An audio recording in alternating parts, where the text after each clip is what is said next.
From fairy tales to comic books, there are some beloved stories that have stood the test of time, and while most of us first encountered them as children, they've continued to resonate with fans across all age groups for decades.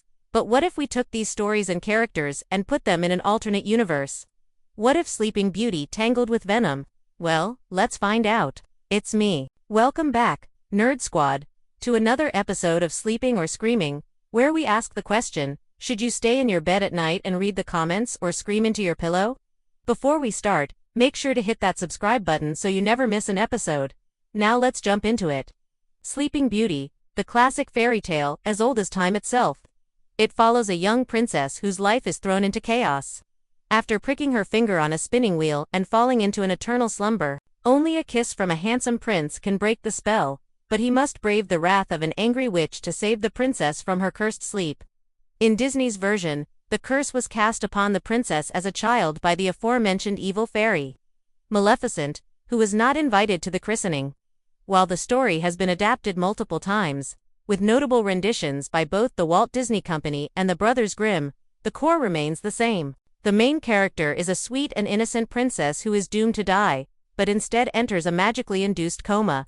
Her fate rests in the hands of a man who isn't even her true love, but simply one who happens along and has good intentions.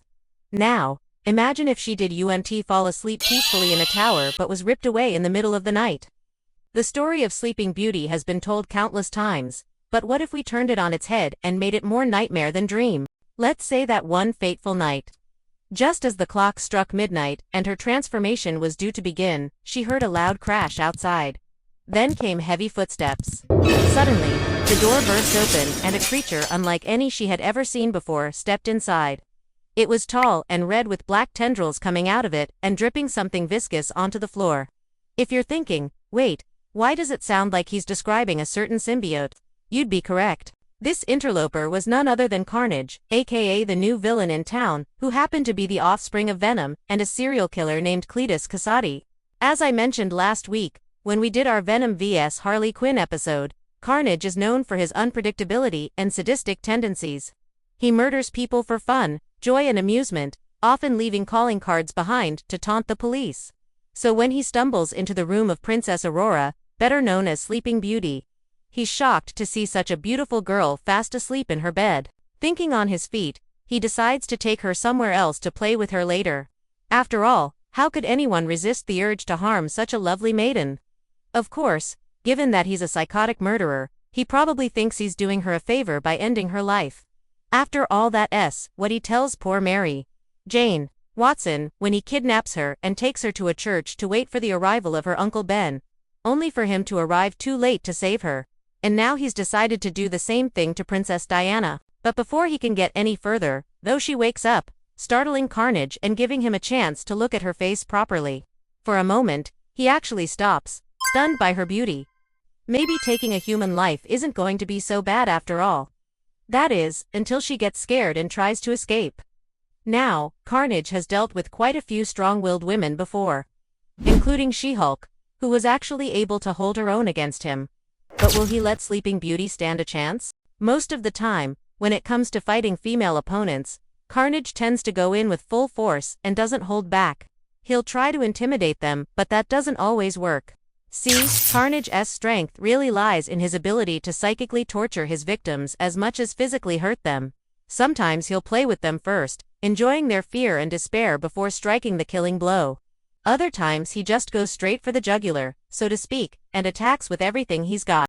However, despite being a powerhouse of a character and capable of holding his own against Spider-Man, Carnage is still no match for the likes of Luke Cage.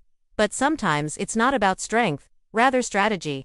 When he faces off against Deadpool in an issue of The Amazing Spider-Man, he finds himself outmaneuvered and outsmarted. While he's able to land hits on Wade Wilson, Deadpool's regenerative healing factor quickly mends the wounds. And soon Carnage is exasperated, realizing he'll never truly be able to defeat this enemy. To prove it, Deadpool manages to avoid being killed by Carnage, even as he's tossed around like a rag doll. And eventually Deadpool gets the upper hand, tying Carnage up and leaving him to slowly bleed out. But let's be honest, how much damage can Princess Diana really dish out? Will she even fight back at all? This is a tough one. On the one hand, Aurora is depicted as a kind and gentle soul who would never want to hurt anyone. On the other hand, she is a fierce warrior in the comics, as we saw with the 2018 series, The Sleeping and the Fury. However, I don't think she'll stand a chance against someone like Carnage. She'll probably be too afraid to fight and end up being captured by him, which means it's up to Prince Philip to come and save the day. I guess we'll have to wait and see what happens. In fact, this whole scenario sounds like the perfect setup for a horror movie. Just picture it. You've got a beautiful princess, a dark and mysterious forest, and a terrifying killer on the loose. What could go wrong? Well, maybe the fact that the princess's prince shows up just in time to save her from a horrible fate. Cue the happy ending. And speaking of the prince, I bet he arrives just in time to save the day. Well, maybe. Depending on which iteration of the character you're looking at, Prince Philip is usually portrayed as a brave and noble hero, but sometimes he can also be a bit of a doofus. Seriously, in the original version of the Snow White story, he literally mistakes Snow White for his actual wife, even though the two aren't related. But that's a story for another time. In Disney's version of the classic tale, Prince Philip is a dashing young man who sets out to rescue Aurora from the clutches of the evil fairy Maleficent. Along the way, he makes friends with a trio of fairies who help him on his quest. With their aid, Philip is able to defeat Maleficent and awaken Aurora from her deep slumber. However, in the comics published by both Marvel and DC, he's often depicted as a legitimate threat, especially when he's forced to team up with other heroes in order to save the day.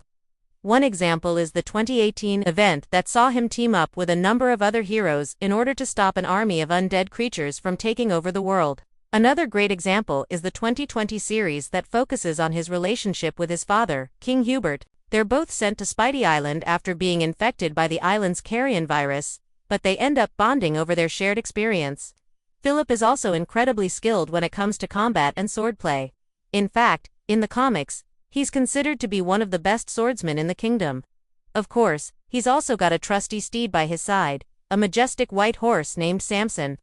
Together, they make an unstoppable team, capable of taking on any foe. So will he be able to save Sleeping Beauty from Carnage? We'll just have to wait and see. When you think about it, Carnage's presence in the world of the fairy tales completely destroys the happy ending we've all grown to know and love. If he were to appear in the story, there's no doubt that things would end on a much darker note. So the real question is, would you rather see this story play out in a movie or read it as a comic? Let us know in the comments below. And don't forget to like and share if you enjoyed this video. Until next time, see you later, nerds.